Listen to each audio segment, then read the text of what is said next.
Welcome back to another episode of College Viability's top and bottom reports for 2023. Today's report is brought to you by the state of Indiana. And as always, my name is Gary Stalker, and we look at just 4 fields. We look at the top performers and the bottom performers across full-time equivalent enrollment, 4-year graduation rates, admissions yield, and the endowment. And of course, the data is from the National Center for Education Statistics and its IPEDS database. It's data the colleges themselves submit to the colleges, and 2021 is the last reported data. The 2022 data will be available later this year, and we'll have that 2024 version of the College Viability app that includes those as well. So to the state of Indiana we go, and we're looking at just regional colleges. And this is the top performers, private colleges in the state of Indiana for FTE enrollment. And again, we use FTE, which stands for full-time equivalent. It's a calculation that gives the most accurate and consistent results. It's not just counting the number of students out of college. It's based on hours of courses taken and all that kind of stuff. It's the best to use, trust me. And again, we can see some strong performers. Marion University, Trine, Butler, and others have over the last 8 reported years, 2014 to 2021, showed nice growth. Not exceptional growth outside of maybe the top 3, but decent growth. And we can see a couple of just barely getting by. Huntington University growing about 80 students over 8 years. That's 10 students per year. Not great, not awful, but just it's important to put that into perspective. And let's go to the bottom.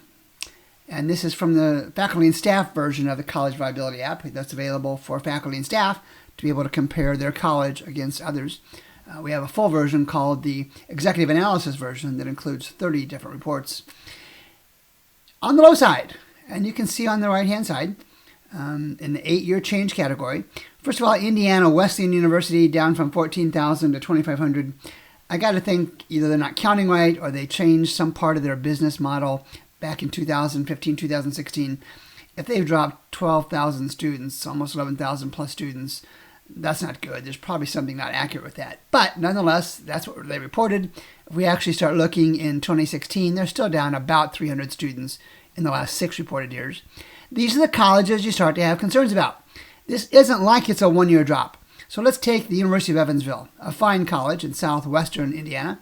But to lose 560 some odd students over the course of 8 years, that's a trend. That's a trend that you want to be cognizant of. And not necessarily because the University of Evansville is going to close. It's almost certainly not. But it does impact their capacity to offer majors. It does offer their capacity to offer amenities. And it's those things that come into play in addition to concerns about viability. And if there is a viability concern, I'll tell you.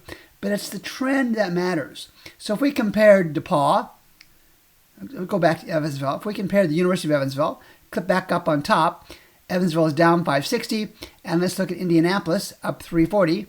If you're looking at those 2 colleges, one in terms of FT enrollment appears stronger. They're doing something right, and that's Indianapolis over Evansville.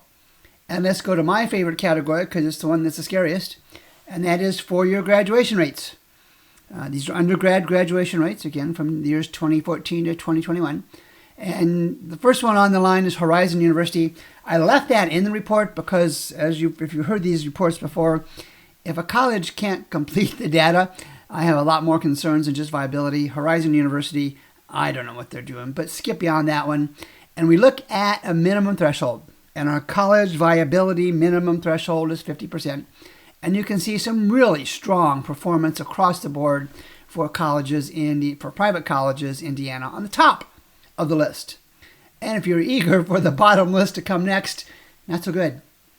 And again, you've heard me talk about and write about a coin toss college. And the best case scenario here with University of Indianapolis and St. Francis Fort Wayne, Manchester, St. Mary of the Woods, is they are coin toss colleges. They graduate about half of the students in 4 years that started those colleges. And you might as well flip a coin to decide if that student's going to graduate, if your student is going to graduate or not at colleges like that. And then when we get down to the absolute bottom of the list, at Marion and Holy Cross, Oakland City, and Calumet, what is going on? 14 out of every 100 students graduates in 4 years. Why are they even a college? Martin University, they don't even know how to enter the data for whatever reason. Let's take a look next at the popularity indicator. And again, that's the college viability term. The technical term, the inside baseball term, is admissions yield. The admissions yield reflects the percentage of students that a college has accepted that actually show up. So again, this is the top list. So let's look at Holy Cross College. For every 100 students they accepted in 2021, 40 showed up. Not a bad number. You can look at the numbers across the board here, and there's a little nuance here. There are some colleges who purposely don't accept a lot of students. They have really high standards. Some people call them selective. Some people call them rejective. And that may very well apply to Hanover, DePaul, and Valparaiso. What you really look for here, maybe even Bethel, is the 8-year change. And while it's down for each of the four, it's been relatively flat, but it's still something to look at for the top performers. Let's go look at the bottom performers. And again, what we're looking at here is the 8-year trend. Let's ignore Calumet College of St. Joseph, you know why. And, even Indiana Wesleyan. If their admissions yield is down 29 points, they've got a lot more problems than just viability. The market is making a decision that they have better choices than going to Indiana Wesleyan University in Marion. But again, the trend is bad for Anderson and Goshen, University of Evansville, Manchester, on and on and on. I'll reinforce again, it's the trend that matters. It's the comparison that matters. If we compare Wabash, which is down 8 points, and I'll flip back up to Oakland City, which is flat over 8 years, there's a difference. Does it mean one is better than the other? I don't know. That's your decision to make. We created the College Viability app to give you access to these data points so you can compare colleges that you're considering, or in this case, faculty and staff, the college you work for or are thinking about working for, to one another. And then lastly, we want to take a look at endowment. And again, some strong private colleges, almost 700 million at DePaul. They've grown over 100 million over the last 8 years. We always include these conditional formatting items on the right. Green is good, yellow is okay, and red is not so okay. It's based on the percent change. And you can see all the colleges are above the college viability. The threshold that we use is 50 million.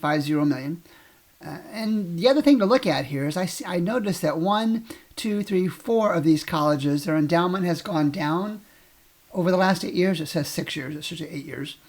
And there's two things that can be happening here. The colleges are either have bad investment bankers or bad investment choices. It's possible. Or they're spending that endowment because they don't have enough revenue from operations to what I always call keep the lights on or meet payroll.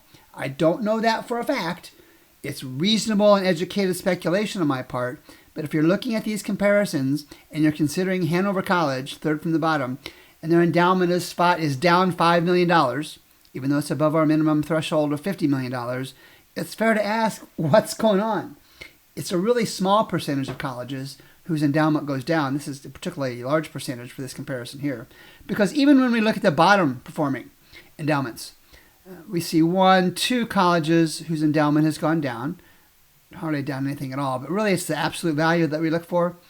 So colleges like Calumet College of St. Joseph with an endowment of 4.4 million, or Oakland or Holy Cross or Bethel, I can teasingly say that's not much more than couch money, the money you find in between the cushions on a sofa or a couch. Because remember, the colleges don't have, we'll use Bethel, almost $10 million. It's not the principal they have, it's the earnings that they use on the endowment. Because colleges want to have assets, that's what the endowment is for, to keep it into existence, into perpetuity, for forever. And so it's just the earnings that add value. So when you have less than $50 million, it just doesn't provide much of an earning capacity for when you do face hard times. So what kind of summary can we make on Indiana colleges?